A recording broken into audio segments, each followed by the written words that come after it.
What makes you excited as a software developer? This is the most important question you have to answer first. Is it web? Is it mobile? Is it games? For each and every one of those, there is a best programming language that you should learn if you want to get into it. Now, this list is subjective, but it does come from my professional opinion. But first, what's new in software development in 2024? One word, two letters, two words, AI. AI is getting more popular, and with that, developer roles around AI are getting more popular too. And if that's something you're interested in, then keep watching, because we'll talk about that too. But does AI affect other development roles? Well, ChatGPT does make coding a little bit easier, and there are people who are trying to make AIs that can make entire programs by themselves. But does this actually change anything? Not really. There's one thing about programming that's very human and very difficult for an AI to replicate, and that's called problem solving. So an AI might only be a junior skill at best for the next 100 years, maybe. So with that out of the way, what is the best programming language to learn for each type of software development? If you want to learn web development, then you have to learn the golden trio: HTML, CSS, and JavaScript. Yes, it's 3 languages, but it's still one of the easiest software fields to learn because of its popularity and thus the sheer amount of resources there are online to learn from. The demand is high because just about every business needs a website, but its popularity also means that it's the single most competitive software field out there. But still, the sheer demand and utility of web development makes it always worth learning. There's also TypeScript, which is used by some developers because they say that this is a better JavaScript, but it's actually debatable as to whether it's actually better than JavaScript, and there is just so much more support for JavaScript out there in terms of resources and libraries. Potentially the second most popular type of software development out there is mobile development, building apps. And if you're getting into mobile development, then typically you'll either want to choose Android or iOS. Android developers use the Kotlin programming language. It's also possible to develop Android apps using Java, but Kotlin is just better than Java in like every way. It's cleaner, more concise, less buggy, it's just better. Now, iOS uses the Swift programming language. They used Objective-C in the past, but Swift came in as a better alternative. Look, what other programming language lets you use emojis in your code? Now, if you're building specifically for Android or specifically for iOS, then that's called native mobile development. You can also build for Android and iOS at the same time, and that's called hybrid mobile development. This is great if you want to save time and money because you're building an Android and iOS app at the same time with one code base. Although the trade-off is the app can feel a little bit less authentic for its platform. But if you are interested in hybrid, then the way to go is Flutter, which uses the Dart programming language. Why Flutter? It's currently the best hybrid framework out there with the most support, it's got the most active community, and it's even built and maintained by Google. So that makes it easier to build less buggy apps and more authentic feeling apps with Flutter than with any other hybrid framework.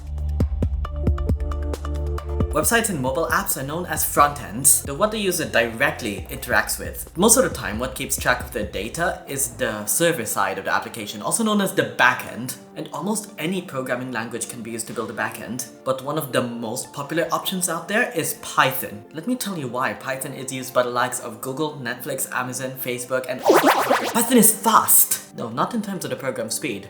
I'm talking about it's fast at building apps quickly and efficiently. It's actually one of the slowest for performance. Python is easy to use. This makes it nice and easy for beginners to learn, but even for more experienced programmers, it can make it quick and easy to build entire features and applications quickly. And due to Python's popularity, it's also got great support and a great number of libraries, including some for AI, which we'll talk about later.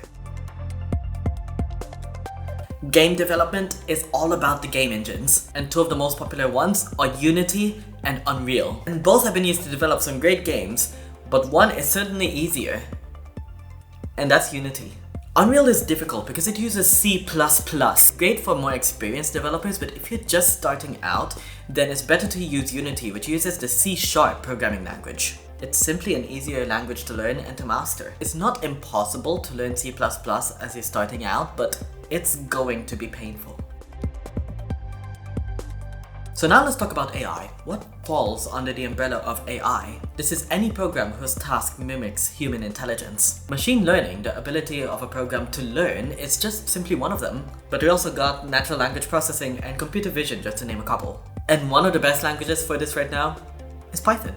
Python has a lot of AI-specific frameworks like TensorFlow for machine learning and PyTorch for visual and natural language processing. And Python integrates easily with big data, which is great for handling the massive amounts of information needed for AI models. Add in the fact that Python is great for building apps quickly and efficiently, and you have one of the best languages for AI programming. And it's all done in the backend anyway, so that's a double win. But if you don't know what type of software development that you want to get into, then there is one language which is just versatile, which is great for doing basically anything. And that's JavaScript. JavaScript is used to build websites. It's used by some hybrid mobile frameworks like Iconic and React Native. For backend development, JavaScript has the Node.js framework, which allows it to write server-side code. And you can build HTML5 games using Phaser, which is a 2D game development framework using JavaScript. You can even use JavaScript for machine learning programs using libraries like TensorFlow.js. Now, outside of web development, JavaScript may not always be the best choice, but it certainly is the most versatile choice. Now, knowing what programming language to learn is only the first step to becoming a great programmer. And if you want to start a career as one and get ahead of the game, then you're going to have to learn how to really find your passion, how to hone your skills to the point that top companies will want to hire you over other candidates. And you also need to know how to ace those interviews and write the resumes that'll get you those interviews. I'm currently working on a software developer Kickstarter course which is going to teach you all of those things. On my website, ericthecoder.com, you can sign up to be notified when the course comes out and get 20% off when the course launches. Now let's talk about a few other programming languages. C++ is not an easy language to learn. If you're already an experienced software developer, then by all means learn it. What makes C++ great is that it's low-level AF. What does that mean? It's fast! And unlike Python, it's fast for real. For this reason, it's used in many backends that require memory-intensive tasks. It's used in game development with Unreal Engine, and it's even used by some AI programs. I just wouldn't recommend learning it as a first language. Rust has been ranked as the most beloved programming language every year since 2016. Fans of Rust even have a name for themselves: Rustaceans. The reason why Rust is so beloved is that it offers the performance of a low-level language with the simplicity of a high-level language. It's sort of a middle ground between a low-level language like C++ and a high-level language like Python. Because most of the time, programming languages have to balance simplicity and performance, and Rust just kind of hits that sweet spot. That being said, it's still not the easiest language to learn, so this would make a great second language, but maybe just not a first language. Now, Java is an absolute classic in the programming world, and it's almost as versatile as JavaScript, but I don't think it's the best option for anything anymore. And the reason for this is because it's so verbose. You have to write a lot of code to do very little. This not only makes it more time consuming to write Java programs, but it does make those programs harder to maintain in the long run. Anyways, that's all for today. If you liked this video, then like it, and if you want to see more, then subscribe, and I will see you in the next video.